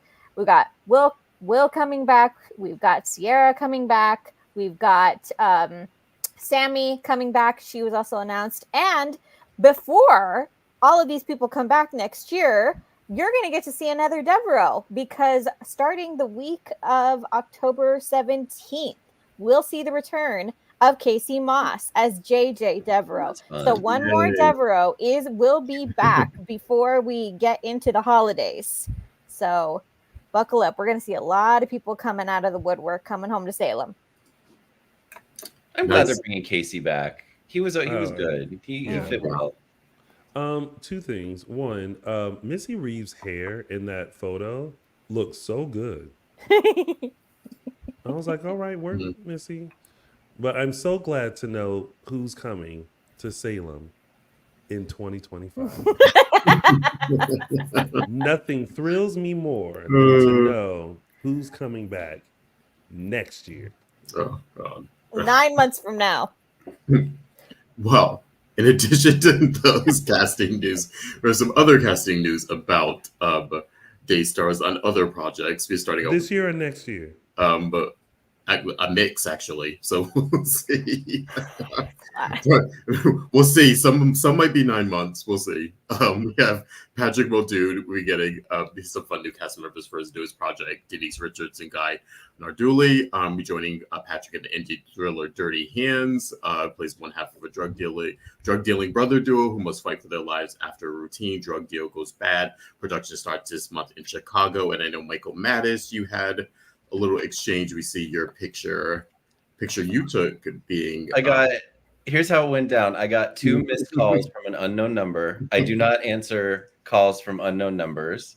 They can leave a voicemail or text me, which this person did a few minutes later and was like, "Hey, Michael, it's Patrick Muldoon. I got your number from so." I was like, "Oh." Then he's like, it's like, "Do you have this photo?" I was like, "Yes, I do." He's like, "Deadline wants to use it." Great. Can Deadline use? Yeah, here's the deal. Okay. And there it is. Nice. Well, now here's the deal. Yes, Mike. The deal was that he would send it. Also, casting news you don't have to wait for. Did you want to continue? Or... Yep. Okay, you go then. Who's doing what in news and gossip? What this week? Next up, Remy Hoffman can be seen not as Lee Shin or a cutout of Lee Shin, but you can see him on his other job, which is the TV show Zatima, which premiered its 3rd season on BET Plus, and new episodes air every Thursday, so you can check them out on there. Then we have Miss Alison Sweeney. A big congrats to her, who is marking historic 30 films with the Hallmark Channel over the last 20 years. I say roughly she's been doing this, and then sort of sped up that number in the last few years since Leaving Days. But her lucky 30th will be movie this time each year, which premieres October 24th. This film will kick off Hallmark's Mystery Miracles of Christmas program event that they do every year. So go check out Alison Sweeney in her 30th Hallmark movie this time every year on October 24th. And then we have Mr. Blake Barris, who we are still salty about from the Barbarette storyline, but he was spotted shooting a new season of Harry Wild. This is the Jane Seymour show that airs on Acorn TV. I have no character description or info yet, but we will keep you updated on when he premieres in the new season. And then last but not least, we have Marcy Miller, who guest starred on the latest episode of Chicago Med. So to check out that replay, if you missed it, you can check your local listings. Yes. But yeah, people are working. People are working. It's good to hear. All right. Some kind of sad, but we're okay news. You might recognize this face as real life husband and wife, Crystal Chappelle and Michael Sabatino, who played Carly Manning and Lawrence Alamain. They are real life husband and wife. And a while back, Crystal confirmed that Michael does have Parkinson's disease, that he has been officially diagnosed, but she put out a statement saying that he's okay right now. He's getting treatment and they feel blessed. And according to him, he can still make a fine martini with his right hand. And, they're just, enjoying making Vanessa series and enjoying life as grandparents. So all is well. We wish them well. Venice is still going on? Yeah, she's working on the 7th season right now. Where is it? I'll do some research. I think she's writing it. But I thought it's... Life is lifing. Look, life is lifing. There's ups and downs. Things are slow and then they speed up. Life is lifing. Mm-hmm. Yeah. Next up, friend to the show, Miss Julie Dove. She's going to be live in the locker room this Wednesday, October 9th, 7 p.m. Eastern, 4 p.m. Pacific Standard Time. She'll be there with fellow actress Lauren Marie Taylor to talk about how a fan letter started a lifelong friendship. So go check out friend to the show, Julie Dove there. Mm-hmm. And we have some kind of time crunch news from Miss Kennedy Garcia. She is in the final stretch of her campaign to raise money for Best Buddies and Champion of the Year, for which she has partnered with fellow Days star Christopher Sean. You can donate online now to be entered for a drawing to go to the Best Buddies Gala on October 24th here in LA. You can also bid on an exclusive Ladies of Days luncheon here in LA, with a ticket to go see the day players as a bonus. So please log on to Kennedy Garcia's social media for details on those events. Yeah, and then some fun news. We had Carson Boatman, Leo Howard, and Brandon Barash decide to take a sort of spouse/family vacation together. I believe this past week they went to Belize. So it's them, their spouses, enjoying their little vacation here and also celebrating Brandon's birthday, which was this past week. So happy birthday to them. And I'm sure they are enjoying Belize, probably, if not back, on their way back. But yeah, it looks like it was a fun vacation. They were all sort of documenting it throughout the week. This is why I like Carson Boatman. 1, 2, 3, 4, 5, 6 people in the water. He's like, you know what? It's my birthday. Always. Only one with a drink in hand. Yeah, it seemed like this was a kind of like belated birthday for him, birthday week for Brandon, kind of like honeymoon for Leo and his wife. Yeah, Natasha, and then remember both Carson and Brandon are new dads, so it's like the first vacation without the kids. So it was kind of like we, for various reasons, none of us have had a vacation. Okay, let's just go. Belize is not a bad place to start. And then next up, we have sending congratulations to Mary Beth Evans, who welcomed her newest grandbaby, Tatum Marie Schwartz. So big congrats to her and her family. Tiny big new addition. I know, cute. Just come out so tiny, like little red. All right, and after that, okay, we still have more news and gossip, believe it or not, if you can imagine that. Star Image Entertainment has a couple of Zunes still coming. The Judy Evans and Wally Kurth Q&A Zoom on October 9th, the Eric Martsoff and Martha Madison Q&A Cocktail Zoom on October 16th, and a newly announced Q&A Zoom with Melissa Reeves and Matthew Ashford on October 28th. For tickets and information, go to eventbrite.ca/Star Image Entertainment. Yeah, then we have a new event with Starstruck Fan Events. This one is Oktoberfest. This is a charity run to benefit Bears Who Care, which promotes reading and bringing comfort to children in need. Some day stars past and present participating. It's Ari Zucker, Sean Christian, Judy Evans, Matt Ashford, and Eric Motzoff will be attending the run, which again takes place Sunday, October 20th in Orlando, Florida. And there, the night before, there'll also be a luau fan event. So gather up your Hawaiian shirts and luau attire. And all tickets and information, if you want to go either to luau or participate in the charity run, could go to starstruckfanevents.com. Yes. And dun, dun, dun, dun, we are officially, guys, 4 weeks. We are 4 weeks out from Day of Days 2024, which will take place November 2nd at the Peacock Theater here at LA Live, hosted by our very own Tony Moore. The cast list has been announced. There will be surprises galore for the 60th anniversary event. The event will take place inside the Peacock Theater this year to provide for seating and weather coverage. For the first time, all talent will sign in the morning and afternoon sessions. While RSVP is not required, we are asking people to RSVP at peacockdayofdays.com, as this event is a first come, first serve basis, and it is according to the fire marshal at capacity. So basically get in, get there early, etc. More updates are coming soon as we get them. And also, I would encourage you guys, I know we used to promote Michael Mattis's guide to Day of Days, but with the changes this year, if you go to peacockdayofdays.com and go to the frequently asked questions, they will give you an idea of how things will be this year. So make sure you go to that. There's lots of good info on there this year. And it's like you have to look for the FAQ link. It's not in a menu. It's like within if you go and you're looking for it, it's like within the copy. You'll just see like read our FAQ. But yeah.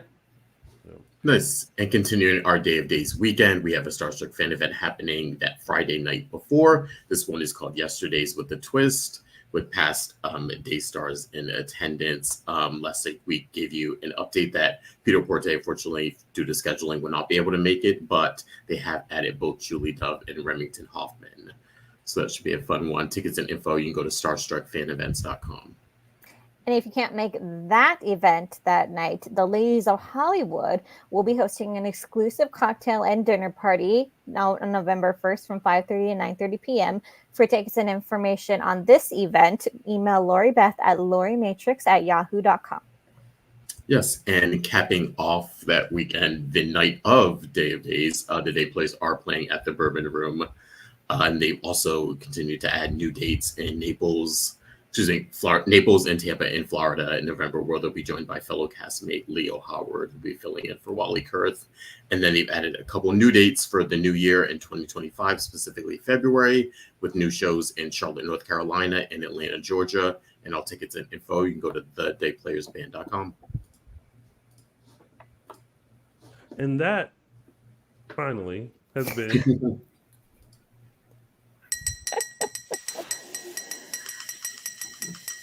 News and gossip. And now it's time to take a look at what's coming up this week on Peacock's Days of Our Lives. A serum from Dr. Rolf. Wouldn't it be worth it to walk again? Get onto the elevator and fall down the shaft. I don't want to die. I don't think you want to go in there.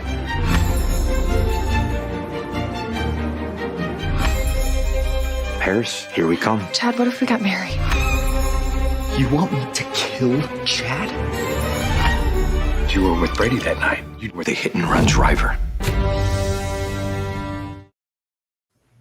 Clyde again. And poor Sarah, how much has she been shot up with already, and now they want to give her something else? By Dr. Rolf. All right. Well, looks like this week is going to be an interesting week. Well, with that has been our show, y'all. We have given you a couple of different dishes to mull over until next Sunday. But before we go, Michael Mattis, where can they find you? You can find me on Instagram and Twitter at MLMattis. Justin. Find me on Instagram at Justin Lee Hareld. Araceli. can find me on Instagram and Twitter at Tia323 Araceli. And you can find me on all social media platforms at Lounging with Tony. And you can find us at Dishin Days Show on Facebook and Dishin Days on Instagram, Twitter, X, and Threads. Thank you guys so much for watching our show. We will be back next week for another full dish of Peacock's exclusive #1 award-winning hit soap opera, Days of Our Lives. Special thank you to Stacy Haiduk and Sophia Tatum for joining us earlier to talk about their new film, Brand New Cadillac. And make sure you guys show support if you're in the LA area at the ScreamFest LA. That will be next Sunday, October 13th. Tickets are available at ScreamFestLA.com. Until then, have a wonderful week. Enjoy yourself. And we'll see you back here for more days. Bye, everybody. Bye. You too, Mom.